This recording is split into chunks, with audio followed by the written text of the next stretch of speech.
Dragon Ball Z's dub not only isn't among the greatest dubs, it's not even a good dub. It's actually a very crappy dub. DBZ scripts have only the very basic elements of the Japanese original. The rest is a bunch of shit Funimation pulled out of its ass. Okay, acting-wise, there certainly have been worse dubs. At least some of these people are putting in an effort. I just question a lot of the casting choices and deliveries. But as it is wuxia, the characters derive their power from a natural energy, and so a more natural orchestral sound is fitting. This is the main reason Kikuchi's score works so well to me.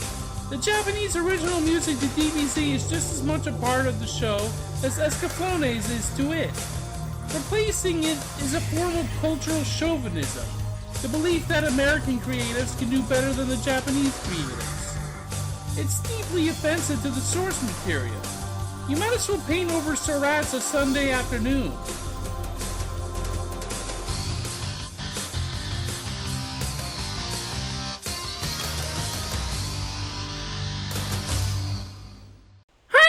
Penguin Truth here, and it's time for more Otaku Evolution. Be sure to like, subscribe, and contribute to the Patreon. Just like last time, I'm taking a look at Dragon Ball. Yeah, I know, 2 videos in a row. Weird, huh? I was going to review Wolf's Rain for this video, but instead, I'm doing this. Because what somebody on the internet said that was so fucking stupid, I had to return to Dragon Ball. So join me as I discuss the music of Dragon Ball Z, and why the American music just doesn't work. Look, I recognize that for a certain DBZ fan of a certain age, having watched it in one particular way on television, there's only one true version of the show. That is, to a certain group of people, the Toonami version of DBZ, the version of DBZ with the English dub by Funimation, and the American music, that is DBZ. That's the real DBZ, and anything else is blasphemous. The very suggestion that you should ever watch the show as it was intended, or a version of the show with a more accurate English version, is heresy to these people. To those people, I doubt I'm going to get through. My creation of this video isn't to change the minds, such as they are, of those people. Frankly, most DBZ dub fans are too far gone to ever reason with. But maybe some of the people on the fence can be convinced to give the Japanese version a shot. Having created the background music for the Dr. Slump anime for Toei, Shunsuke Kikuchi was tapped for another anime based on Akira Toriyama's work, Dragon Ball, in 1986, and its continuation Dragon Ball Z in 1989. While Dr. Slump's soundtrack was comparatively low-key and safe, the Dragon Ball and Dragon Ball Z soundtracks were louder, more complex, and brassier. Kikuchi scored several Dragon Ball and Dragon Ball Z movies and TV specials, many of which he recycled into the TV show. His music was the original Japanese music of Dragon Ball Z. Truth is, I did not experience the Kikuchi score of Dragon Ball Z until Toonami aired the ocean-dubbed Dragon Ball Z Movie 1, Dead Zone. I noticed how different the music was from the usual fare in the show, which at the time in the dub was being scored by Shuki Levy and Ron Wasserman. After a while, I started watching the Japanese version of DBZ, fan-subbed episodes and movies on VHS tapes, and Raw on the International channel. So I became familiar with the Kikuchi music.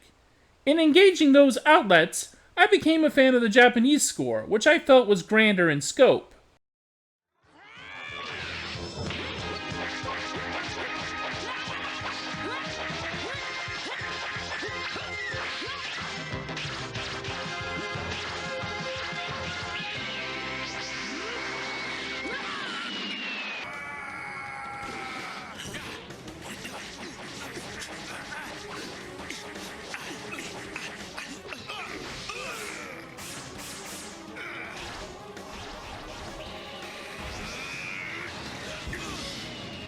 The Levy-Wasserman score was present, but not particularly remarkable in my opinion. It had mood music that generally worked okay, but nothing really stood out. I feel like you could have dropped those tracks into any action cartoon and it would have worked out about as good. As far as I'm concerned, it's largely wallpaper sound.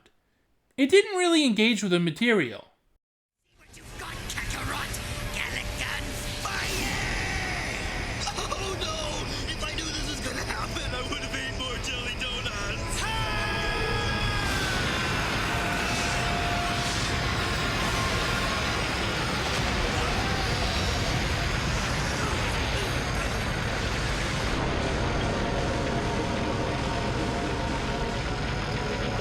When Season 3 of the English dub came out and Funimation started doing things in-house, not cutting out scenes and episodes, they had an opportunity to use the Japanese music in the dub. But instead, when it aired on Toonami, you watched Dragon Ball Z with the music composed by Bruce Faulconer and company. Faulconer, as well as people like Scott Morgan, Julius Dobos, and Mike Smith, composed the more complex, motif-strong sound for the music of Dragon Ball Z compared to the previous dub soundtrack. There was heavy use of electronic music, synthesized sounds, and electric guitars, which often emphasized the action of the scenes. You've got to stop it! Trunks, let's go! Final flash!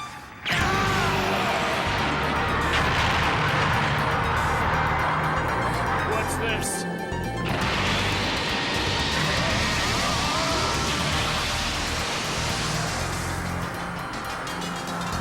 To say that the Faulconer score is popular among the English-speaking audience of Dragon Ball Z is underselling it.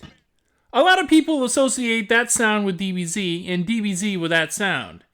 It certainly left a larger impression than, say, the later Nathan Johnson score, which adorned the redub of Seasons 1 and 2 of the dub, or Mark Menzies' Dragon Ball GT OST. Nathan Johnson's material is more wallpaper sound like Levy and Wasserman's music, and Mark Menzies is just... well, I don't want to have to watch GT again, so let's leave it alone for now. But I have two big problems with the Faulconer Productions score of Dragon Ball Z.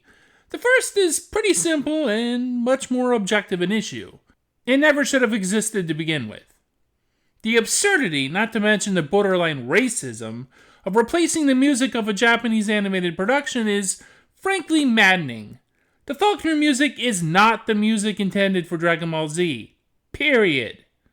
Ultimately, it wouldn't matter if the Faulconer music was utterly brilliant and surpassed Shunsuke Kikuchi's work in every way. It doesn't, but let's say for argument's sake. The very act of replacing the soundtrack for an American audience is selling short the intended product. It's basically giving a big middle finger to both the original show as intended and the audience as well. Imagine if they replaced the music to Full Metal Alchemist Brotherhood, Attack on Titan, or My Hero Academia. Especially with music that's such a huge departure from the original score. It's ridiculous. My other big problem with Faulconer's music is that, frankly, it's not even very good. A lot of electronic sounds for a wuxia-based show? It completely misses the spirit of the show. It manages to follow the raw action pretty well at times, but it doesn't really understand the emotion underlying the action. In other words, it's extremely superficial. Frankly, there are many different scenes where it just doesn't work. So get ready, Frieza, because this time you're going down!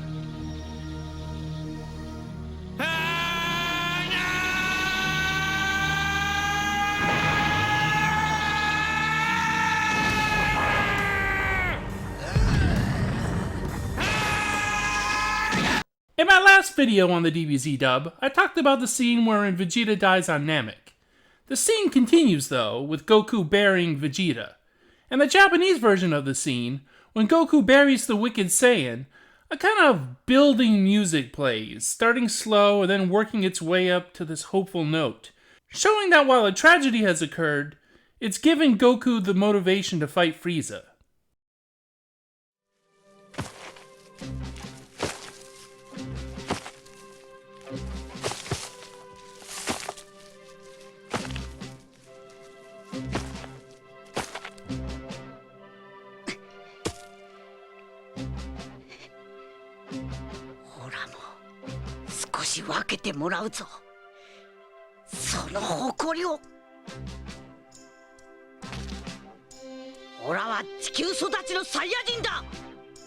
This would be my second favorite Kikuchi track, M1020, A Sign of Hope, which is used a few times during the fight against Frieza, most notably during Goku's I Am the Super Saiyan Son Goku speech. It works here because it builds out of a tragic situation to a suitably hopeful situation, making it clear that despite Vegeta's death, there's still a hope that Frieza might be defeated. On the other hand, you have the track used when Goku buries Vegeta in the English dub version of the scene. I believe it's the Time Chamber theme, which emphasizes a kind of otherworldliness, which comes across as sad and reflective as it's used in the dub. Its purpose is clearly to make the scene sadder and more somber, but it comes off as being very simple and superficial. I think I understand you now. You weren't grieving over your own death, or because our home planet was destroyed. You were grieving because he turned you into what he wanted you to be. You never had a chance to be anything else. In both versions of the scene, they want to emphasize a different thing, one a building hope, and another a somber reflection. One could argue that either works, but one is clearly the intended emotion. And on top of which, the orchestral sound of the Kikuchi score sounds more genuine and emotionally complex. This is what I mean when I say the Kikuchi music suits Dragon Ball Z better than the Faulconer music. In Dragon Ball Z Kai, at least in the original version of Kai, by the way, they use a track called A Powerful Foe by Kenji Yamamoto, which, while a very good piece of music, kind of gives the scene a lower key feel to it in some ways. The Kikuchi Kai scene is even lower key than that, using music that could really be in any scene. So sometimes it's a matter of the use of the soundtrack and its placement, not always the quality of the music itself. That said, I still think of Kikuchi and Yamamoto's work as better than Faulconer and Company's. And now, it's time for me to share that pride. Pride in myself. I am a Saiyan that was raised on planet Earth. And now, it's time for me to share that pride. Pride in myself. I am a Saiyan that was raised on planet Earth. Let's take a look at an action scene, since Faulconer tracks usually work better during those. During the somewhat underrated fight between Piccolo and Android 17, Piccolo fires a lot of ki blasts at his opponent that make small orbs. 17 is surrounded by the ki balls, and Piccolo has them all close in on him at the same time, making it impossible to escape. In the Japanese version, the tune uses M1311. Goku moves in to tear off Cooler's arm.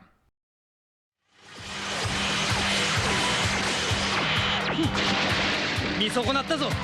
こんな技がこの俺に通用すると思ってるのか。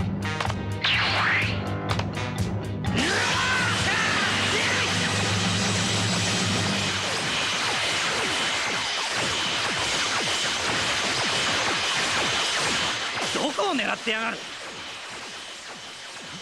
The track creates the impression of suspense and chaos, with the use of piano and horns.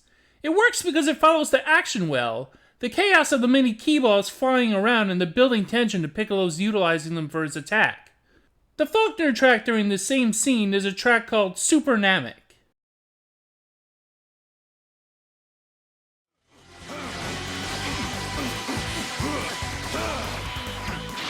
He won't give up. What a fool. He keeps on shooting, hoping he'll get lucky and hit me.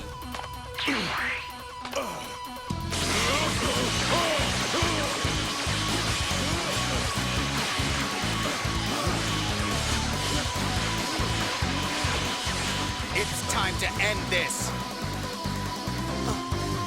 You can probably tell right away that, while in some ways also following the action fairly well, the track is too chaotic.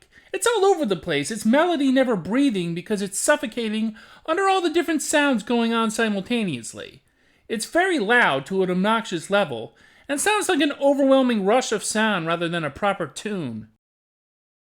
Let's do another action scene. This is from the, honestly mostly filler, fight between Goku and Majin Vegeta in the Buu arc. The Japanese version of the scene utilizes a track from DBZ Movie 4, M1119 or Rise of the Super Saiyan. While overused, it helps to ratchet up the suspense and tension between the rivals.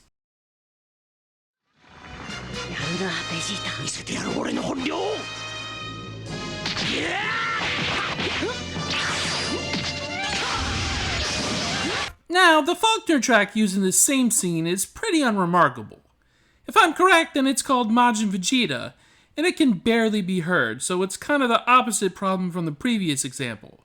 It doesn't really stand out in a scene with a lot of great action. It's kind of generic and could be used in any ordinary action scene. It's an extremely superficial piece. His moves are incredible. Finally, I'm going to rip him apart!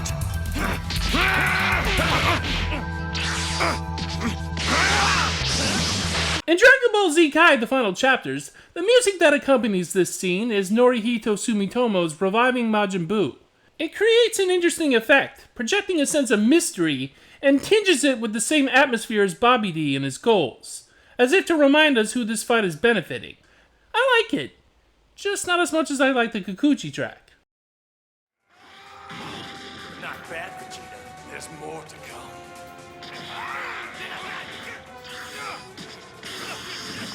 There are tracks by Faulconer and Company that I quite appreciate. Ginyu Transformation is an excellent example, a piece that evokes a kind of choral sound. Obviously, this is used when Ginyu switches bodies with Goku in the Frieza arc, but it returns during the Frieza battle and parts of the Cell arc. The most triumphant use of this theme is when Gohan finally defeats Cell.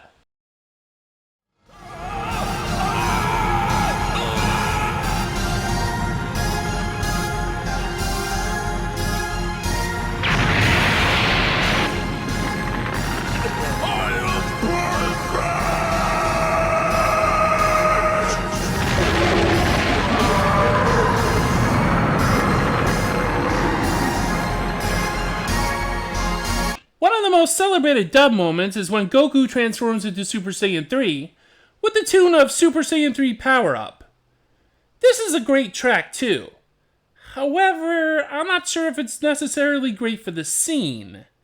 It sounds like the title screen for a Sega Genesis game about skateboarding or street fighting. Still, it doesn't clash with the scene necessarily. It does help emphasize the release of a lot of power at the very least.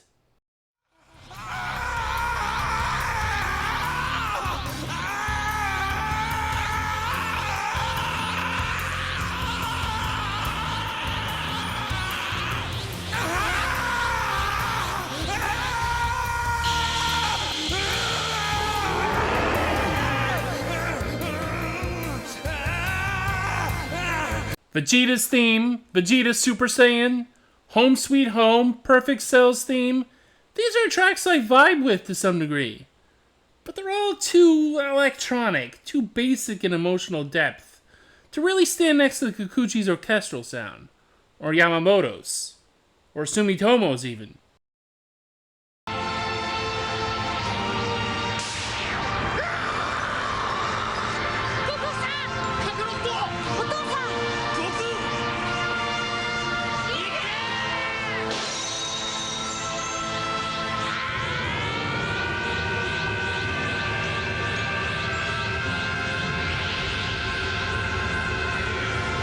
And to add insult to injury, the dub soundtrack replaces the insert songs too.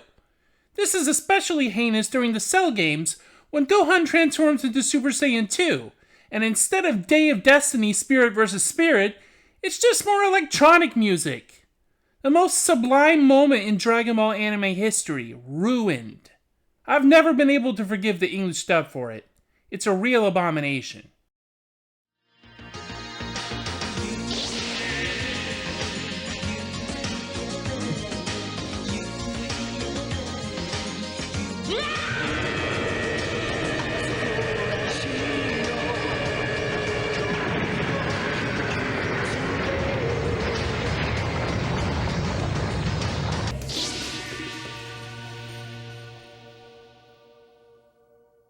I won't watch this anymore!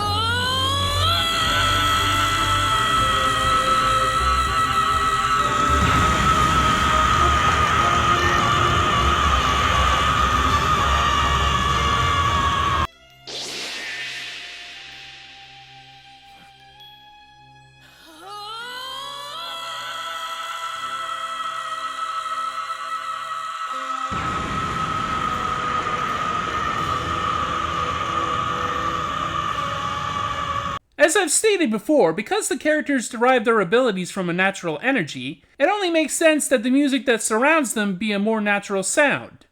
Kikuchi's score can sound a little dated and weird at times, especially with its overuse of slide whistles and vibroslap, but it always sounds more emotionally honest and classically epic. While he may not be in the same league as, say, Yoko Kanno or Hiroyuki Sawano, Shunsuke Kikuchi really delivered with his Dragon Ball and Dragon Ball Z scores. The Japanese DBOSTs are very underrated. With Faulconer, it's clear that an attempt was made, but one, it's a pointless attempt because DBZ already had a great original soundtrack, and two, the Faulconer tracks are not nearly as resonant. There are some solid tracks in the Faulconer & Company's soundtrack, sure, but they all seem more appropriate for a 90s video game than a sci-fi wuxia. It's a sound that's less wuxia and more professional wrestling. And Dragon Ball Z isn't that. There are many things wrong with the English dub of Dragon Ball Z, and the music is just one of them. But I wanted to dedicate a video to just the music because I largely covered the script issues and voice acting. If I do another video on this subject, it'll be a while from now, and it'll probably be on how good the DBZ Kai dub is. But for now, I'm getting burned out on Dragon Ball. And there you go, my thoughts on the American soundtrack of Dragon Ball Z. Next time on Otaku Evolution, it'll be the mid-year English dub review. Until then, see ya! まるで今の俺がほんの少しだけ人の心を持つようになるのが分かっていたみたい。頭にくるぜ。戦いが大好きで優しいサイヤ人なんてよ。頑張れ、カカロット。お前がナンバーワンだ。 So gentle that he wouldn't hurt a fly.